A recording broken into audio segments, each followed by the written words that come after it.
Fala galera, tudo bem? Boa noite para vocês que estão aqui no Instagram agora. Vamos começar mais uma live da Mitseed Projetos e vou chamando todos vocês para participarem. Vou clicar aqui no meu aviãozinho já e chamar algumas pessoas. O aviãozinho está aqui embaixo, então você que está entrando, chama aqui também. E vamos juntando pessoas para conversar hoje sobre o assunto do dia, que é como usar a simulação termoenergética para tomar decisões no seu projeto. Então, essa aqui é mais uma live de uma sequência da Mitseed sobre projetos inteligentes, porque a empresa acredita que difundindo conhecimento a gente vai conseguir fazer modificações. E quanto mais gente souber sobre arquitetura bioclimática, sobre... Boa noite para quem está chegando. Sobre projetos bioclimáticos eficientes, mais rápido a gente vai conseguir fazer modificações e ter projetos melhores. Mas esse lugar aqui também é para convidar você que está querendo usar esses conhecimentos e essas tecnologias no seu projeto, no seu trabalho, para vir aqui conversar também comigo sobre o que a gente pode fazer com isso, né? Então, se você é engenheiro, se você é arquiteto, se você é consultor ou quer ser consultor, aqui é um lugar para a gente conversar um pouco sobre alguns assuntos ligados a edificações mais eficientes. Então é isso, eu sou Maíra, eu sou arquiteta formada pela USP, tenho uma pós-graduação em arquitetura bioclimática e estou agora desenvolvendo meu doutorado em conforto térmico. E aí esse tema sobre soluções de projeto, né? Como incorporar, boa noite, como incorporar a simulação para a gente ter direcionamentos do projeto. Ele é realmente muito importante.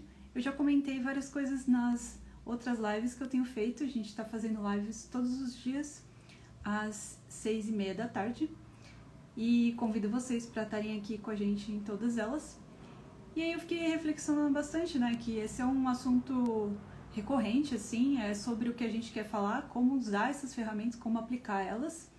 E essa é uma pergunta que sempre fica, bom, você está falando que dá para usar essas coisas, mas como é que isso desenrola de uma forma mais prática, né? Então hoje eu quero trazer para vocês alguma aplicação ou um exemplo mesmo para ficar um pouco mais palpável o que a gente tem discutido aqui.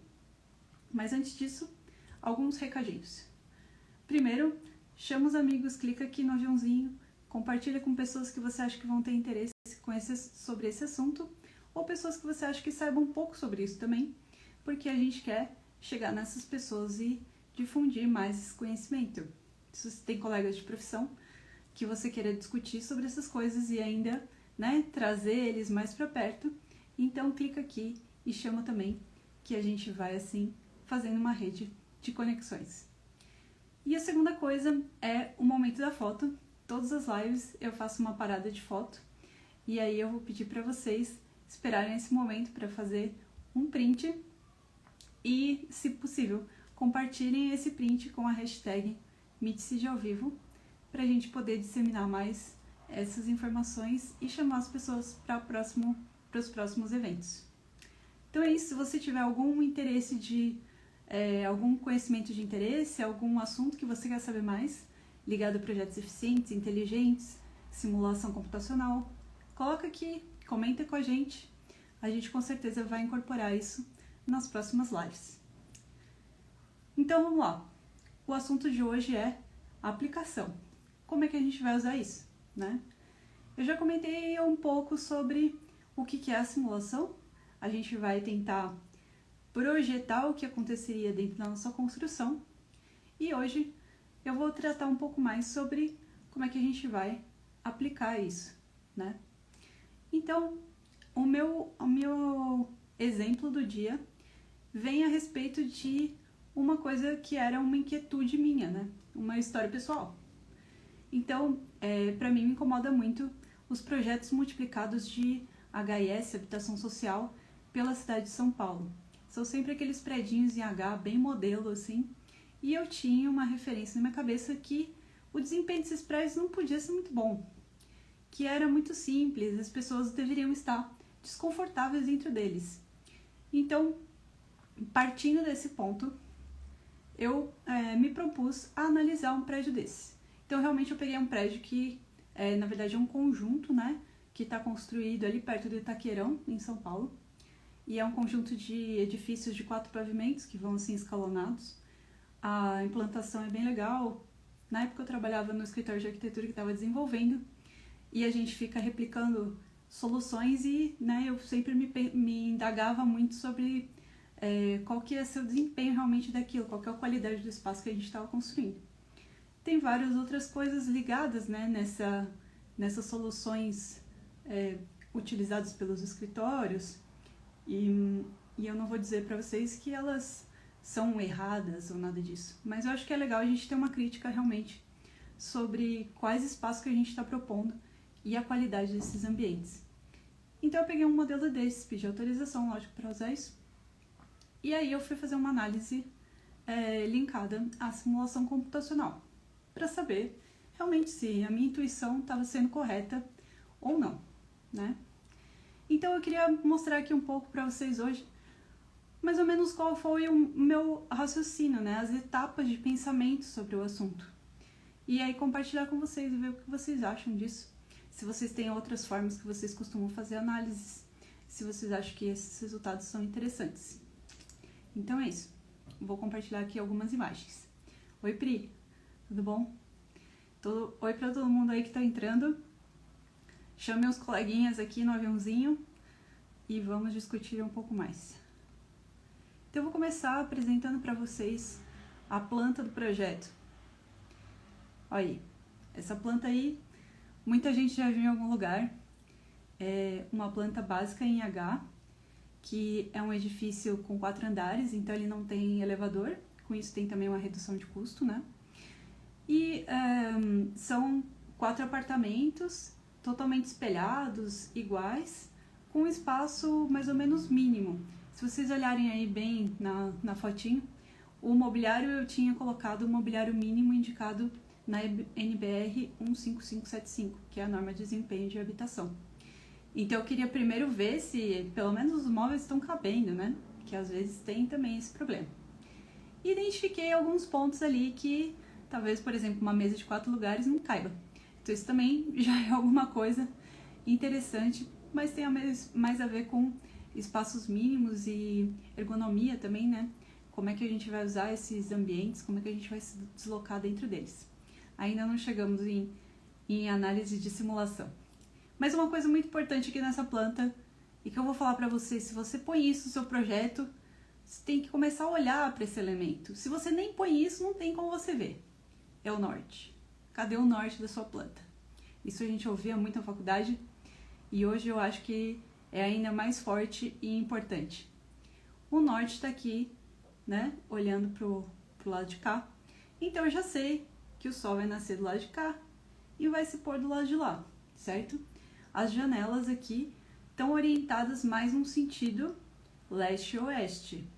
Leste-oeste, leste vai ser um pouco melhor, oeste vai ser um pouco pior. Normalmente é assim porque a carga térmica do fim da tarde é muito grande e a gente vai ter um calor vindo junto com essa carga térmica.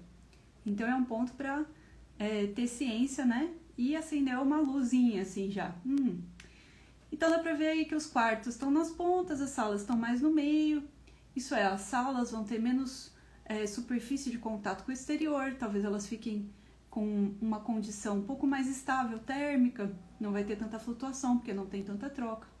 Já os quartos estão mais na ponta, tem uma área de superfície de parede muito maior e cada quarto tem janela para um lado. Então já dá para pensar que a condição do quarto D6 e D5 vai ser diferente, porque o sol vai entrar de outra forma, a relação ali vai ser outra, né? Então nem simulei nada ainda, só tô olhando aqui para minha planta e vendo o norte. Isso já é uma primeira, né, algumas pistas que a gente tem aqui sobre o projeto. Então se você tem um projeto, olha para o norte com carinho, pensa no sol, assiste a live que eu fiz na segunda-feira. Eu comentei sobre a carta solar e lá você vai ter algumas indicações sobre como entender um pouco melhor o que está acontecendo do Sol em relação à sua construção. Beleza? Então, a partir dessa primeira imagem, a gente não tem tanta coisa assim. Tem alguns indicadores, mas a gente precisa entender mais a fundo o que está acontecendo. Então, eu falei para vocês, esse aqui é um edifício, é um grupo de edifícios, né? Eu peguei um deles isoladamente, que está localizado na cidade de São Paulo.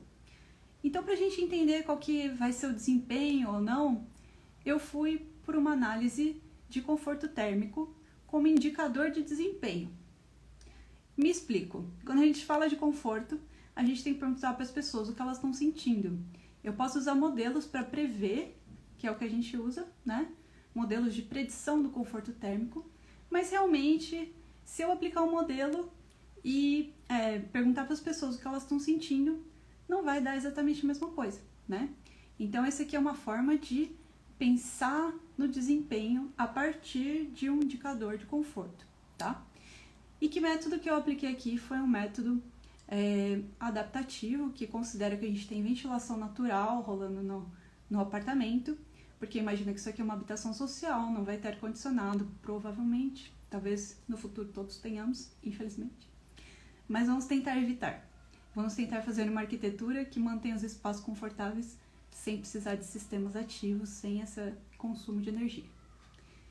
Então, a primeira análise que eu fui fazer foi entender como é o clima de São Paulo, né? O que está acontecendo lá? Então, eu fiz um estudo aqui. Esse gráfico mostra a temperatura em relação aos meses do ano. Essas siglas aí são dos meses do ano. E a gente tem uma variação das temperaturas internas de uma daqueles espaços, que é um dormitório 1. E essa parte cinza seria a zona considerada de conforto para essa localidade. Então, existe um intervalo de temperaturas que em cada mês eu vou me sentir mais confortável. E ele vai variar em função da temperatura externa. Esse é o método adaptativo proposto na ASHRAE 55, que é uma norma americana, e que agora a gente está incorporando na norma brasileira de ar-condicionado, NBR 16401. Se você não conhece, é uma norma de diretrizes de ar-condicionado. Então, agora ela vai incorporar também soluções que não são só com ar-condicionado. Eu consegui trabalhar um pouco nisso durante o doutorado e estou achando bem legal. Então, a gente consegue estabelecer qual que é esse intervalo, assim, entre, por exemplo, ali em janeiro, digamos que é entre 21 e 28 graus, que eu vou conseguir me sentir confortável, porque a temperatura externa está um pouco mais alta.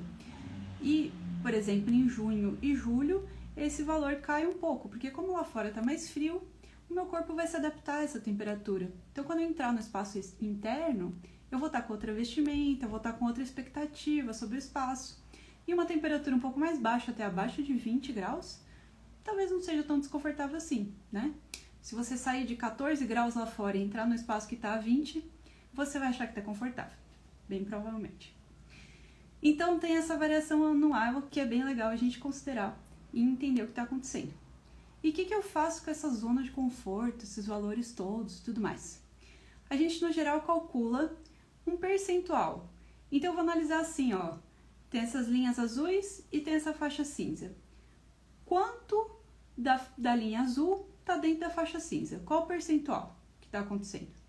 Então, eu posso ter um percentual de 50%, isso é, as condições internas estão 50% do tempo confortáveis, ou eu posso ter 10%, ou eu posso ter 90%.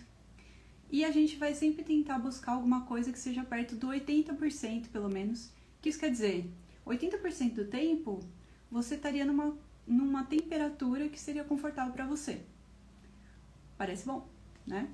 Chegar em 90%, 100%, às vezes é muito irreal, porque existem flutuações que a gente não vai conseguir controlar.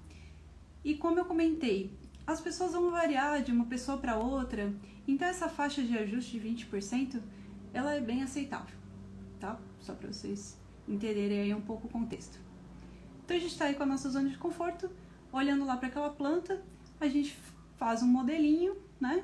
Fiz um modelo tridimensional no Design Builder, setei todas as zonas, consegui olhar para elas, coloquei as janelas, o posicionamento, a orientação, o arquivo climático, que é de São Paulo, e fiz uma simulação. E aí, o meu resultado eu comparei com esses 80%. E fiz um diagnóstico gráfico para poder entender o que estava acontecendo, né? Então, basicamente assim, a gente tem a zona confortável, as temperaturas estão assim. Se a gente tem temperatura para cima disso, a gente está passando calor. Se a gente tem temperatura para baixo dessa zona de conforto, a gente está passando frio, né? Ficou claro?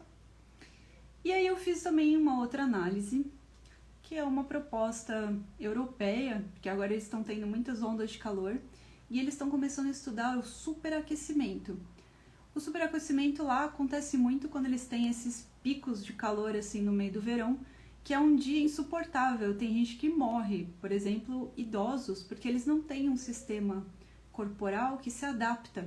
E na verdade não é nem sempre o calor que afeta muito essas pessoas, porque elas começam a desidratar. Imagina que você está passando muito calor, você está suando muito, e os idosos eles não percebem que isso está acontecendo. E aí o que acontece é que eles às vezes desidratam até falecer.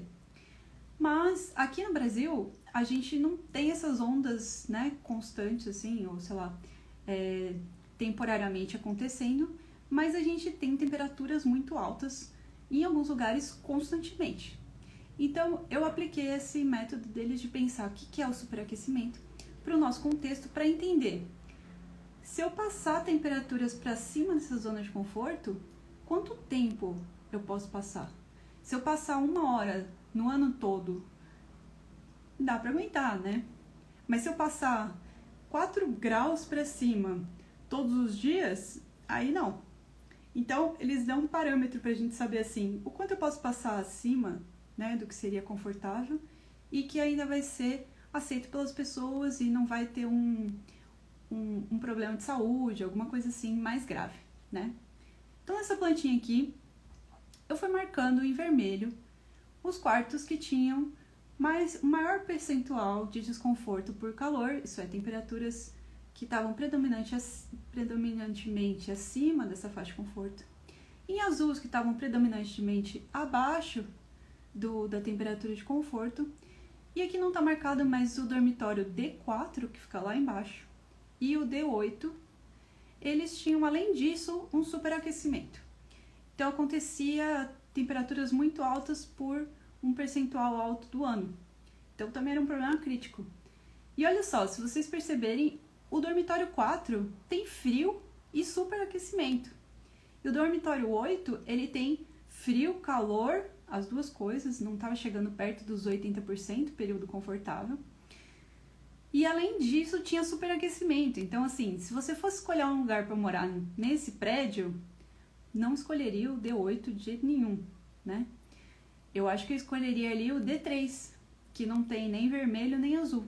Ele era um apartamento que estava o mais confortável possível, estava bem perto dos 80%. Mas uma coisa que eu descobri também fazendo essa análise foi que as temperaturas não deram tão fora assim dos 80% que eu estava buscando. Elas ficavam perto de 70%. Então o desempenho desse prédio, que é bem simples, que está todo mundo replicando, não é tão ruim assim, ou não foi tão ruim nessa situação que eu estava estudando. Isso também é importante saber, às vezes a gente fica detonando os projetos e na verdade eles não estão tão ruins assim, né? Acaba que em São Paulo estava funcionando até que bem essa tipologia. Então, com esses dados aqui desse diagnóstico, eu fui propor uma modificação, ou pensar, né, numa estratégia para melhorar um pouco o que eu estava visualizando. E aí, para a gente saber o que fazer, aí tem uma coisa muito importante também na simulação computacional, que chama balanço térmico. Balanço térmico nada mais é do que um gráfico que vai te mostrar aonde você está ganhando e perdendo calor, né? Você quer saber isso de superaquecimento? Parece com os modelos transientes de corrente de pico em equipamento, que também avaliam os máximos que podem ser alcançados em magnitude de tempo. Realmente, nem sempre ter um valor instantâneo vai nos ajudar, né? Às vezes a gente precisa disso ao longo do tempo realmente para entender o que está acontecendo. Então, Então, voltando aqui para o equipamento, a gente também tem alguns balanços, né? Eficiência energética trabalha muito com balanços também. A gente pode usar um balanço térmico para entender dentro do seu edifício aonde está o pepino. Então, por exemplo, nesse gráfico aqui, a gente tem uma linha do meio, né? A conta que é feita ali no programa é equilibrar ganhos e perdas. Então, vocês podem ver aí que tem um roxo bem alto assim. Esse roxo bem alto chama parede.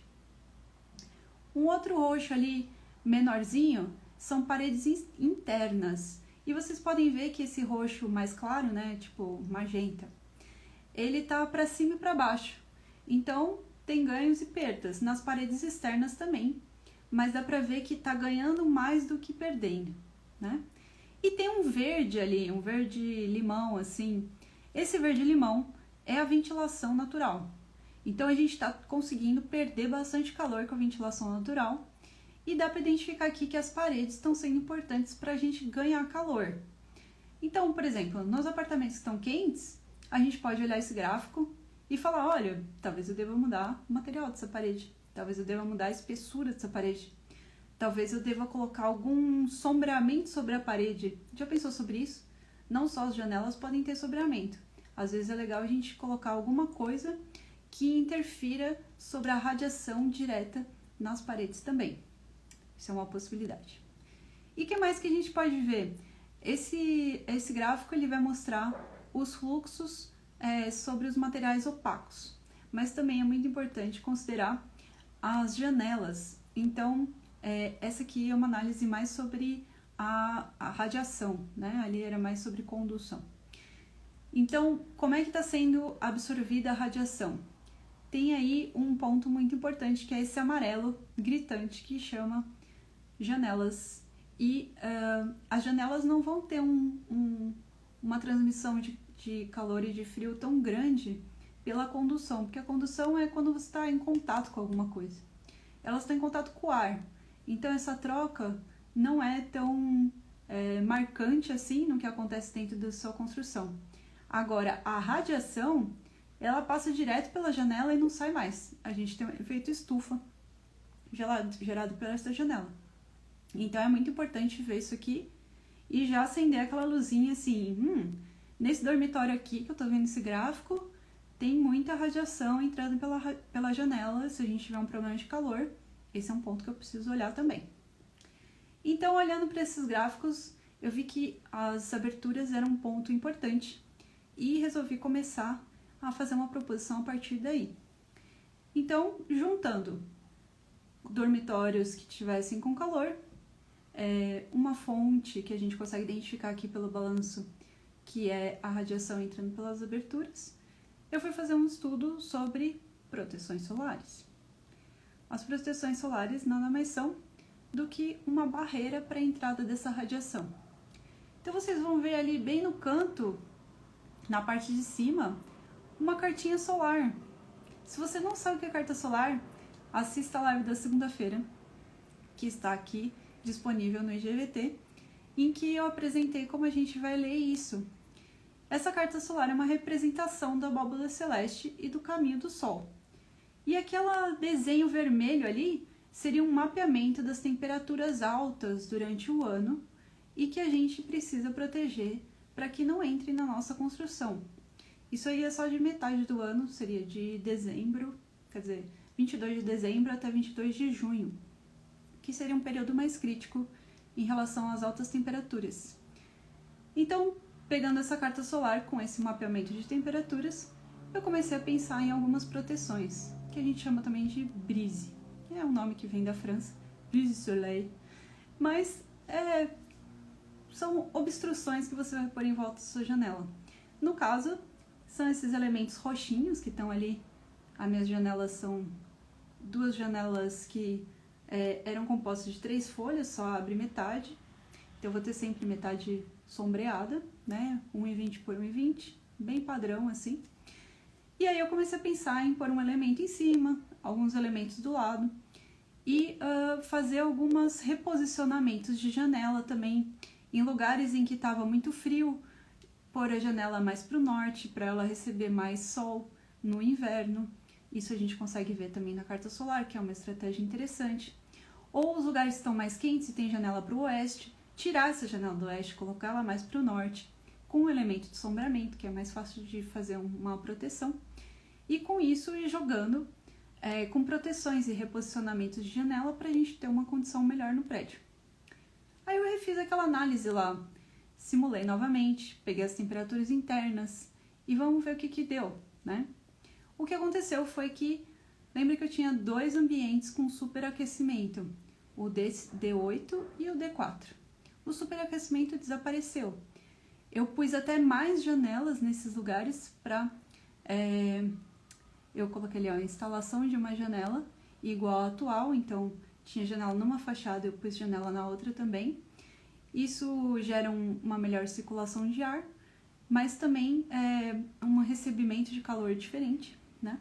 Então a gente tinha um pouco mais de calor aí vindo mais do sudoeste, e como esses lugares estavam um pouquinho frios, ajudava também.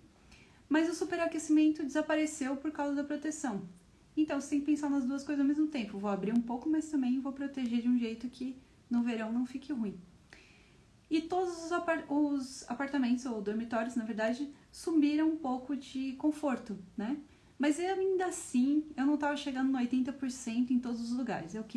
Tinha essa meta. Vamos ter 80% de conforto em todos esses dormitórios.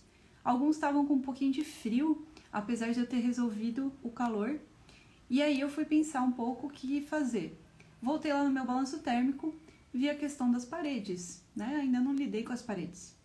Então a próxima proposição foi pensar não numa mudança muito grande de material. Ixi, ficou enorme isso aqui. Acho que eu não vou conseguir mostrar isso muito bem, não. Não tá redimensionando aqui, gente. Mas basicamente esse delineado amarelo ali no D4, vocês podem ver embaixo, eu comecei a pensar algumas paredes que estavam mais expostas, que poderiam ter uma espessura diferente de tijolo. Então, esse aqui era um edifício inteiro com bloco de concreto com tijolo de 15 centímetros. E eu pensei, bom, vou usar um tijolo de 20 centímetros e ver o que acontece. Eu poderia ter feito uma modificação de argamassa também, mas eu não queria, por exemplo, lidar com isolamento, porque muitas vezes não é exatamente o que a gente precisa de mais inércia e não isolar o espaço totalmente. Então eu preciso que tenha um atraso entre essa transferência de calor e não exatamente conter todo esse calor ali dentro. Não é bem isso que a gente estava precisando nesses espaços. Então eu fiz só essa modificação assim de espessura nos cantos do prédio. E aí o que aconteceu foi que eu consegui, de fato, chegar em mais de 80% em todas as unidades. Isso quer dizer que eu teria dormitórios que, mesmo o prédio tendo cada apartamento com uma orientação diferente, né? Aqui dá pra ver melhor. Cada dormitório está com uma orientação diferente em relação ao norte. Mas, fazendo essas modificações de pensar em proteções, posição de janela e as espessuras de parede, eu consegui ter uma solução para o prédio como um todo. O projeto era de alvenaria estrutural, sim. Era bloco de concreto preenchido. Então, assim, nem sempre vai dar para fazer essa solução, claro. Mas daria para ser um elemento de fachada, por exemplo. Ter, assim, os cantos do prédio com uma sobressalência um pouco em relação ao resto. E, claro, essas proteções aqui estão num formato bem simplificado, né? Se você acompanhou a minha live de segunda, eu mostrei diferentes tipos de solução para pensar em brises. Não precisa ser um negócio feio ou uma paradinha de boné na sua janela, né? Dá para pensar em diferentes tipos de painéis e como integrar isso com a sua construção. Então depende da estética do prédio, dá para fazer alguma coisa que se harmonize muito melhor com o que você tem. Então, essa aí foi uma solução legal, foi um estudo, né, no sentido de melhoria do edifício. e eu consegui chegar numa solução boa, assim, com poucas modificações. Eu não mudei nem a disposição do prédio, nem a orientação, porque não era possível. Todos os dormitórios e ambientes ficaram com o mesmo tamanho, mesma condição geral. O que foi feito mais foi uma modificação de espessura e colocar paramentos nessas aberturas, né? Então, o que vocês acharam disso? Acharam pertinente? Acharam que daria para fazer alguma coisa do gênero? Esse aqui é mais um exemplo, né, de como agregar isso no seu projeto. Então, como trazer essas informações para dentro da análise do seu projeto e pensar novas soluções. Eu poderia ter testado muitas outras coisas, por exemplo. Se eu tivesse avaliado ali no meu balanço térmico que a cobertura era um problema, por exemplo, acontece bastante. Se você tem muito calor, pode ser que a cobertura do seu prédio que esteja recebendo muito calor, né? Nesse edifício aqui, tinha uma laje, um espaço de ar e ainda uma telha cerâmica. Então, esse espaço de ar, ele faz com que o prédio fique bastante isolado e aí não era um ponto muito crucial, não. Por isso que eu fui lidar mais com as paredes e as janelas, né? Tudo indicação do que eu estava tendo de resultados ali no meu estudo. Então, essa é uma opção para vocês. Eu espero que vocês tenham gostado desse exemplo. Comentem aí. E para foto, eu pensei em fazer uma coisa... Eu não sei nem tirar isso aqui. Ah, consegui. Em fazer uma coisa que eu fiquei devendo a última vez, que foi achar aqui... será que eu vou conseguir? Acho que não. Eu queria achar aqui um boné. Poxa, não vou ficar devendo. Mas então eu vou só pôr o meu cachecol, que vai representar o que você pode fazer com o seu prédio. Se o seu prédio está passando frio ou as pessoas vão passar frio, comece a olhar para o que está em volta dele, para a sua envoltória, e comece a pensar como vai entrar mais sol e como você vai proteger esse calor que está do lado de dentro e conter ele para você. Que bom que você achou legal esse exemplo, Ana Carol. Que ótimo. Então é isso, gente. A foto de hoje é uma cobertinha para o seu prédio, não é mesmo?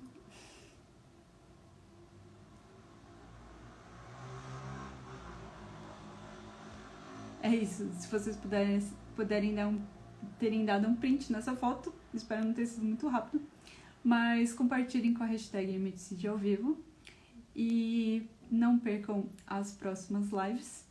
Vamos comentar sobre mais assuntos ligados à simulação, à bioclimatologia e desempenho dos edifícios. E a live de amanhã vai ser sobre vento. Então, se você quer saber como usar a ventilação natural e como pensar no vento no seu edifício, não perca a live de amanhã, porque eu vou mostrar até videozinhos interativos. Não vai ser tão longe assim. Mas eu vou mostrar vários exemplos de formas de estudar o vento e como a gente pode aproveitar isso. Obrigada pelos parabéns e boa noite para todos vocês.